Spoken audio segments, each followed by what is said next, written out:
Coming up on the Daily Dime, staying alive in Salt Lake would be no easy feat for the Jazz. Meanwhile, in the East, Superman was hoping Monday night's visit to Atlanta would be his last. And what will it take for the Cavs to avoid a little R&R? We'll find out how they plan on slowing down Rajon Rondo next on the Dime.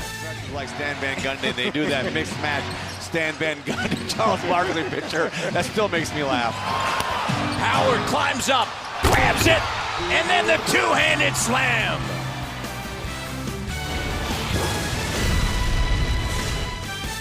Welcome to the Daily Dime. I'm Alex Loeb. Coming up in a bit, we'll find out how the Cavs plan to deal with Rajon Rondo. But first, it was elimination night in the association as the Lakers and Magic were looking to do a little spring cleaning and sweep their way into the conference finals. And we begin at Staples Center. Out of the 20 previous series, the Lakers had held a 3-0 lead. They had finished off a sweep in 12 of those, trying to do it again on Monday night. In the first, Kobe, 12 points in the first half over the Lakers, down by 1 in the first quarter. On to the second, Pau Gasol working his magic underneath, spinning, driving. Gasol with 17 points in the first half alone, and LA led by 17 at the break. On to the second half, more Mamba making it 63-48 LA. Every game this series, he scored at least 30 points, finishing with 32 in this one.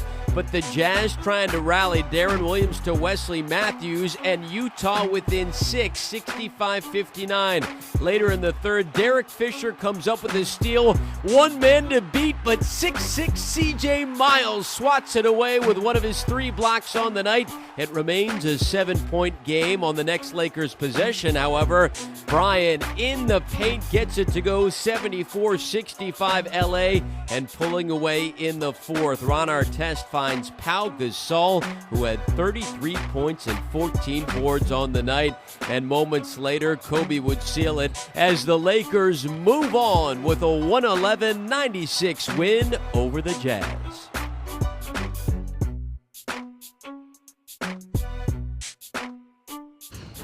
He's going to go down as a sweep, but did it feel like one? No, I mean, anytime you play a slow team, you're going to feel it after every game. Physically, you're going to feel it. These teams compete, they play hard, they're physical. So, in that regard, no. They're a championship team, and then people make Kobe mad. People owe him an apology. I heard Chuck say he was getting old, and he's not going to be able to do the same things he could do, and he pretty much did them. I think we're doing a really good job collectively, and we're improving as every game goes by, and we're just getting better and better, and that's something that it's really satisfying. And so I look forward to the next series. I look forward to this couple of days of rest, but I really look forward to start it off again against a very good Phoenix team. And the Lakers have certainly been a thorn in the side of Utah over the last 3 postseasons, eliminating them each time. Over that time period, the Jazz just 3-12 against the Lake Show in the playoffs, compared to 8-4 against other teams. So the Lakers advance to face the Suns in the Western Conference Finals, the 12th postseason meeting between the two squads. Recently, however, it has been all Phoenix, as they have won 4 of the last 5 series with the Lakers, while LA won the previous 6. During the regular season, by the way, the Lakers won 3 out of 4 games against the Suns. D12 was all smiles as the Magic were trying to make it 14 straight wins, and they were shooting nearly 61% from inside the arc in this series.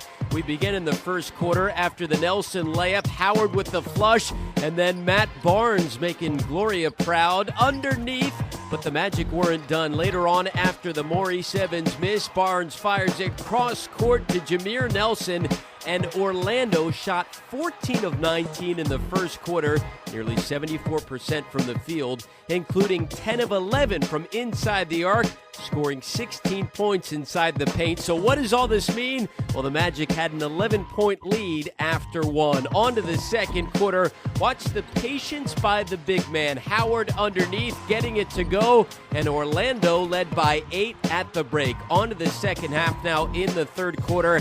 Howard double-teamed, working it to Rashard Lewis, who finds Vince Carter for 3 of his 22 points, and Orlando up 58-45. Later on in the fourth quarter now, the Magic catching fire. Lewis, one of 16 Orlando trays on the night, 78-66. And with a 15-point lead, White Chocolate getting in the act. Jason Williams, 87-69. And to cap it off with less than 3 to play, Michael Pietrus has the Magic on to win 98-84, sending the Hawks to their second straight conference semi-sweep.